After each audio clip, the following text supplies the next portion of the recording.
നമസ്കാരം, എൻ്റെ പേര് മിനു. പെരുമ്പാവൂരാണ് എൻ്റെ വീട്. ഞാനിപ്പോൾ ഒരു ഹൗസ് വൈഫാണ്. ഹസ്ബൻഡ് ഒരു മോളും ഉണ്ട്.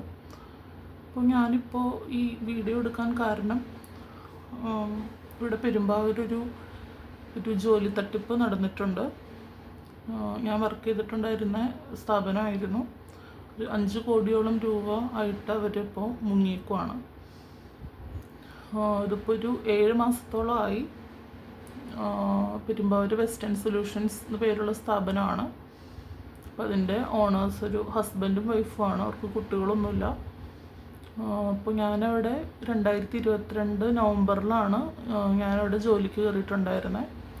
അപ്പോൾ ആ സമയത്ത് അവിടെ IELTS ഇൻസ്റ്റിറ്റ്യൂട്ടായിരുന്നു. IELTS, OET, PT അതിൻ്റെയൊക്കെ ട്രെയിനിങ്, അതുപോലെ സ്പോക്കൺ ഇംഗ്ലീഷ് ട്രെയിനിങ് ഒക്കെ കൊടുക്കുന്ന ഒരു ഇൻസ്റ്റിറ്റ്യൂട്ടായിരുന്നു. അത് കഴിഞ്ഞൊരു ഡിസംബറൊക്കെ ആയപ്പോഴാണ് അവർ ജോബ് വിസയുടെ ഇത് സ്റ്റാർട്ട് ചെയ്തത്. അപ്പോൾ ആദ്യം ഫസ്റ്റ് ചെയ്തത് കാനഡയുടെ ആയിരുന്നു. കാനഡ ഒരു PR പ്രോഗ്രാം ആയിരുന്നു. അപ്പോൾ അതിൽ കുറേ പേരൊക്കെ അപ്ലൈ ചെയ്തു. അതിൽ 2-3 പേർക്ക് കിട്ടി. അവർ പോയി. പിന്നെ കുറച്ച് പേർക്കൊക്കെ അവർ അടച്ചൊരു രജിസ്ട്രേഷൻ ഫീസ് ഉണ്ടായിരുന്നു, അത് റീഫണ്ട് ചെയ്ത് കൊടുത്തു. അങ്ങനെ 3 പേരാണ് ആ ബാച്ചിൽ പോയത്. പിന്നെ ബാക്കി ഉണ്ടായിരുന്ന കുറച്ച് പേര് വേറെ കൺട്രിയിലേക്ക് വെക്കാമെന്ന് പറഞ്ഞ് അങ്ങനെ വെച്ചവരുണ്ട്. കുറച്ച് പേർക്ക് റീഫണ്ട് കൊടുത്തവരുണ്ട്.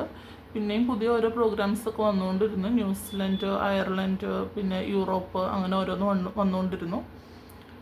അപ്പോൾ അതിൽ തന്നെ ഓഫർ ലെറ്റർ കിട്ടിയേക്കുന്നവരുണ്ട്, വർക്ക് പെർമിറ്റ് കിട്ടിയേക്കുന്നവരുണ്ട്, വിസ കിട്ടിയേക്കുന്നവരുണ്ട്.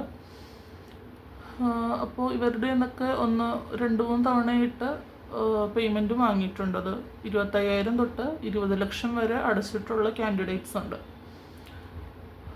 അപ്പോൾ ഇപ്പോൾ ഞാനിവിടെ വർക്ക് ചെയ്തിരുന്ന ആളായതുകൊണ്ട് ഞാനും ചോദിക്കാറുണ്ട് എന്തുകൊണ്ടാണ് ഇത്ര ഡിലേ വരുന്നത്.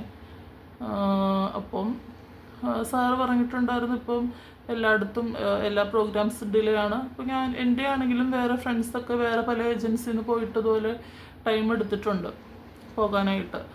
വർക്ക് പെർമിറ്റ് കിട്ടി ഒരുപാട് വെയിറ്റ് ചെയ്തിട്ടുണ്ട്.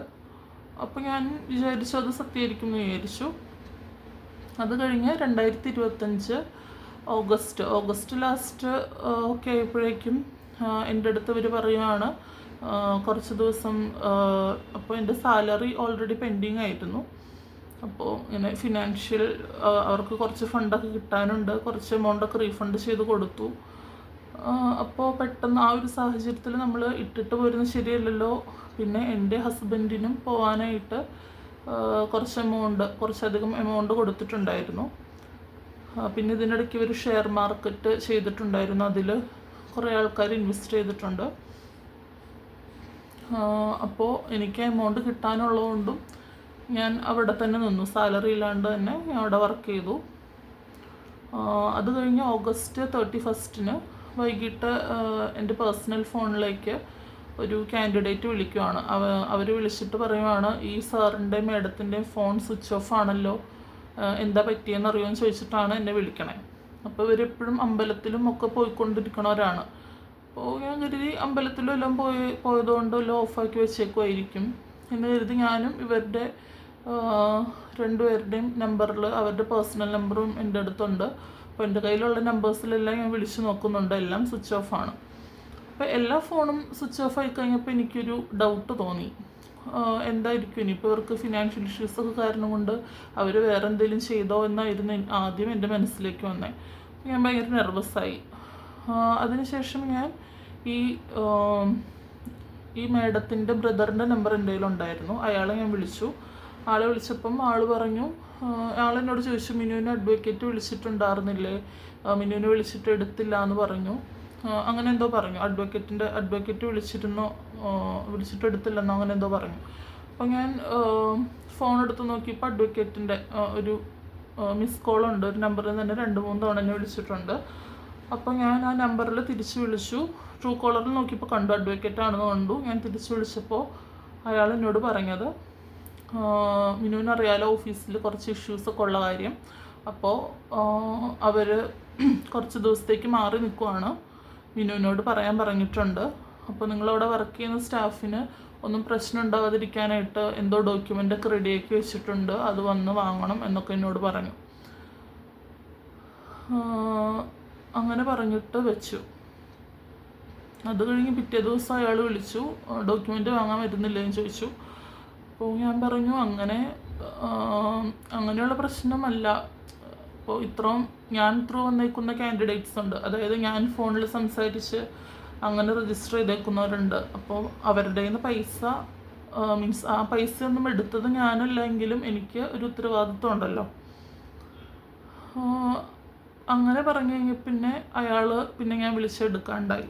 അഡ്വക്കേറ്റിനെ ഞാൻ കുറേ തവണ വിളിച്ചിട്ടുണ്ട്.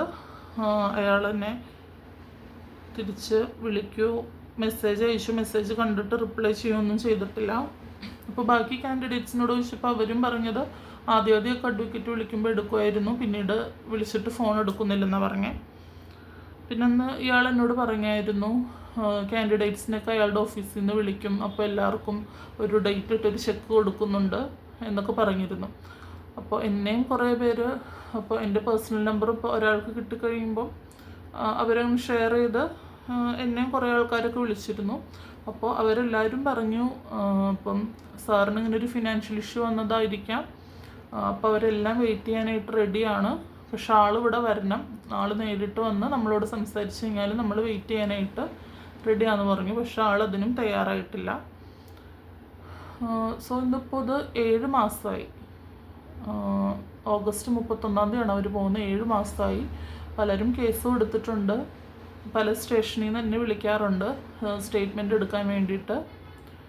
പക്ഷെ ഇന്നേ വരെ പോലീസിന് ആളെവിടെയാണെന്ന് കണ്ടുപിടിക്കാൻ കഴിഞ്ഞിട്ടില്ല. അപ്പോൾ ഞാൻ വിചാരിച്ചു ഞാനൊരു വീഡിയോ ചെയ്ത് അതെല്ലാവരിലേക്കും ഒന്ന് എത്തിക്കുകയാണെങ്കിൽ, എന്തായാലും അവർ ജീവിച്ചിരിപ്പുണ്ടല്ലോ. ഈ സാറിൻ്റെ സ്ഥലം മുംബൈയിലാണ്, മലയാളിയാണ് പക്ഷെ മുംബൈയിലാണ്, പേരൻസൊക്കെ അവിടെയാണ്. അപ്പോൾ ഒന്നെങ്കിൽ അവിടേക്ക് പോയിട്ടുണ്ടാവാം.